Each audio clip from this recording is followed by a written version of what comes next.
David, thanks for joining Feedback TV once again. Yeah, great to be here.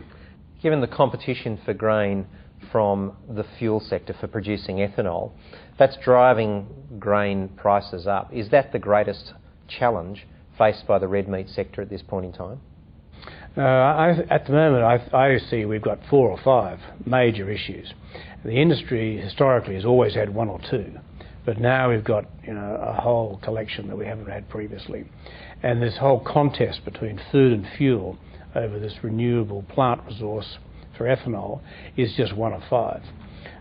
I've said for some time that I don't think Australia can produce both food and fuel. We've got a choice, but we can't do both.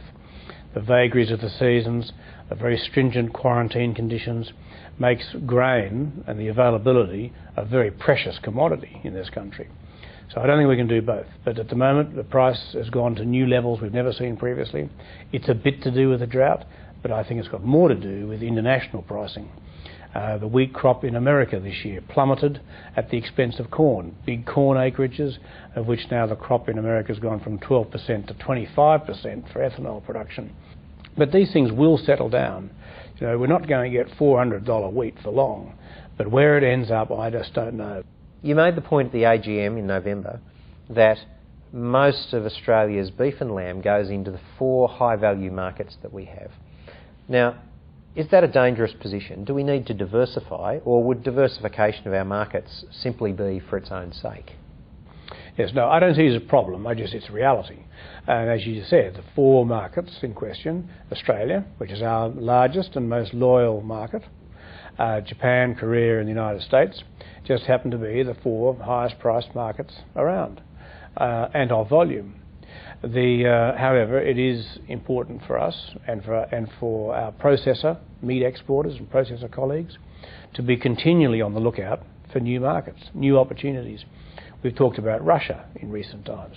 It's a market that's sort of come out of the world, as it were, or come out of the wood.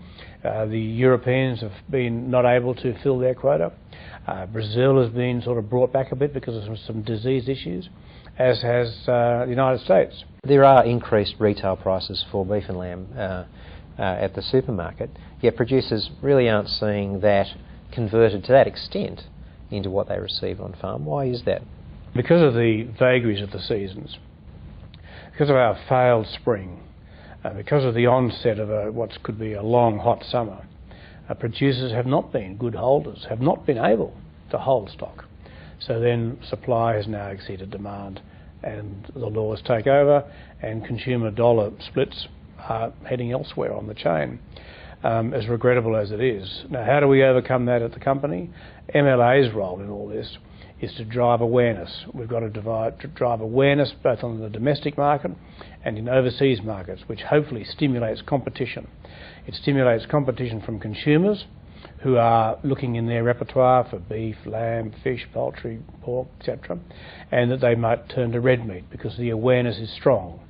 And equally in the retail sector, we've got to continue to stimulate retail outlets, working with supermarkets, working with the high street butcher, the normal butcher all around town. And there are many thousands of butcher shops who are all great people to work with and have got some very innovative ideas. So it's about stimulating competition at retail, stimulating food service to drive for a high awareness so that beef and lamb is uppermost in consumers' minds when they're deciding on tonight's meal. But in addition to that, I'm afraid we will never influence the base laws of supply and demand. David Palmer, thanks once again for joining us on Feedback TV. Good, Darryl. Thank you.